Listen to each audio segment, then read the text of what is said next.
So the Office of National Marine Sanctuaries has 18 different sanctuaries throughout the United States, all the way to America and Samoa. We protect the rich natural and cultural resources of our waters. So Thunder Bay National Marine Sanctuary was the first freshwater marine sanctuary. We opened in 2000.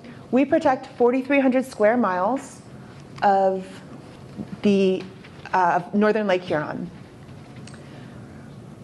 In addition, within those 4,300 square miles, we've found so far at least 100 shipwrecks, or have been, not that we have personally found, but other divers have found 100 known shipwrecks.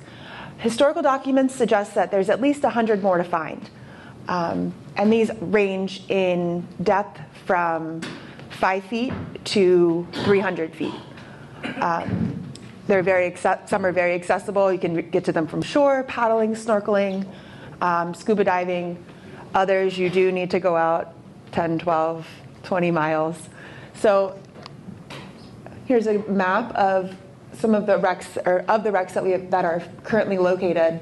You can see the boundaries go to all the way to Canada, Canadian waters.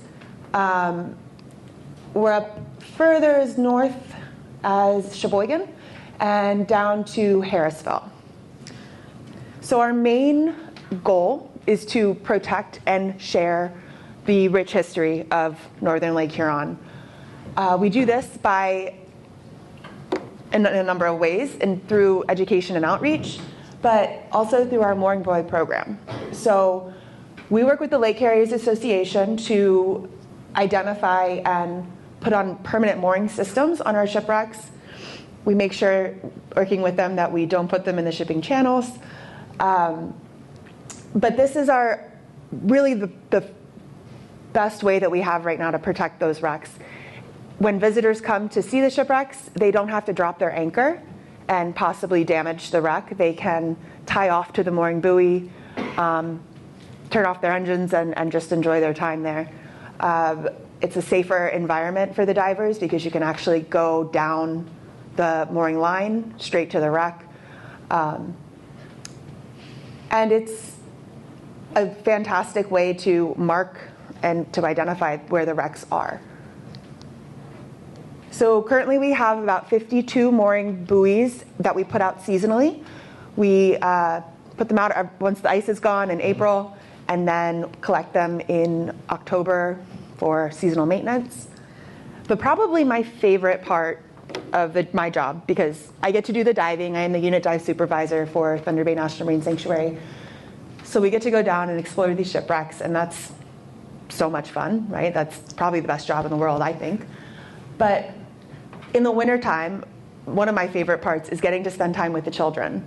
We do tons of educational programs.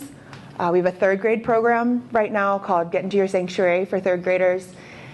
I think it's the 6 surrounding counties of Alpena. Every third grader is coming to the sanctuary four times, where they do lessons in Great Lakes history, maritime archaeology, which is super fun because they get to try on some of the dive gear. The third week they do ROV in a box, a remotely operated vehicle. We have kits that they can build their own ROVs, and then they get to deploy them in the tank to see how they work, drive them around. We have little tasks for them to pick up different items. This is a great image from a maritime archaeology program that we did in 2019. But just, so I think this year we've reached out to like 1,300 kids have come through. Their 4th visit, they come back in the spring and they do a glass bottom boat tour. So we have Lady Michigan is our glass bottom boat, and it takes you right over some of our really fantastic shipwrecks. So the preservation in Thunder Bay is cold water, deep, limited bacteria, so our preservation is fantastic. This is our campus. We have a very large museum. It's free to the public. As you can see, it is a life-size schooner. We hold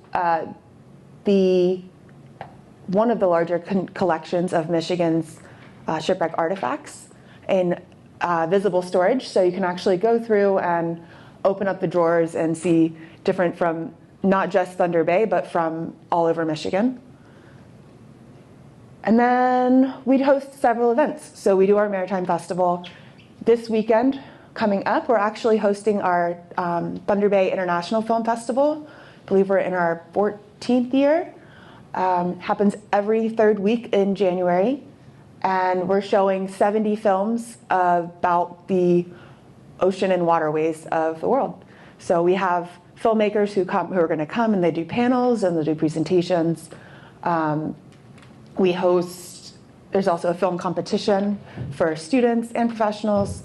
It's a lot of fun. So shameless plug, if you ever get the chance to come up to Alpena in January, this is a great event to see. It's 3 days long.